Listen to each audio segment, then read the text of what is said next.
ಹುನಗುಂದ ತಾಲ್ಲೂಕಿನ ಕೂಡಲಸಂಗಮದಲ್ಲಿ ಶ್ರೀ ಸಂಗಮೇಶ್ವರ ಮಹಾರಥೋತ್ಸವವು ಇಂದು ಸಾವಿರಾರು ಭಕ್ತರ ಸಮ್ಮುಖದಲ್ಲಿ ಭಕ್ತಿಭಾವದಿಂದ ಹಾಗೂ ವಿಜೃಂಭಣೆಯಿಂದ ನೆರವೇರಿತು.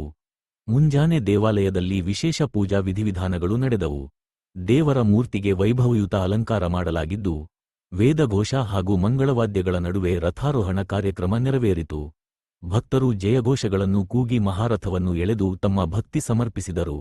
ಈ ವೇಳೆ ವಿವಿಧ ಗ್ರಾಮಗಳಿಂದ ಆಗಮಿಸಿದ ಭಕ್ತರು ಹೆಚ್ಚಿನ ಸಂಖ್ಯೆಯಲ್ಲಿ ಭಾಗವಹಿಸಿ ದೇವರ ದರ್ಶನ ಪಡೆದರು. ಉತ್ಸವದ ಹಿನ್ನೆಲೆಯಲ್ಲಿ ದೇವಸ್ಥಾನದ ಸುತ್ತಮುತ್ತ ಹಬ್ಬದ ವಾತಾವರಣ ಕಂಡುಬಂದಿದ್ದು, ಭಕ್ತರಿಗಾಗಿ ಅಗತ್ಯ ವ್ಯವಸ್ಥೆಗಳನ್ನು ಕಲ್ಪಿಸಲಾಗಿತ್ತು. ಒಟ್ಟಾರೆ ಸಂಗಮೇಶ್ವರ ಮಹಾರಥೋತ್ಸವವು ಭಕ್ತಿ, ಸಂಭ್ರಮ ಮತ್ತು ಪರಂಪರೆಯ ಸಂಕೇತವಾಗಿ ಯಶಸ್ವಿಯಾಗಿ ನಡೆಯಿತು.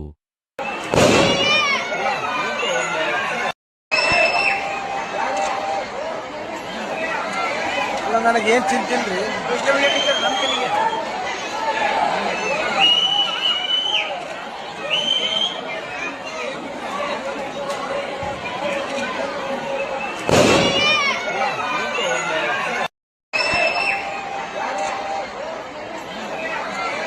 ನನಗೇನು ಚಿಂತಿಲ್ರಿ.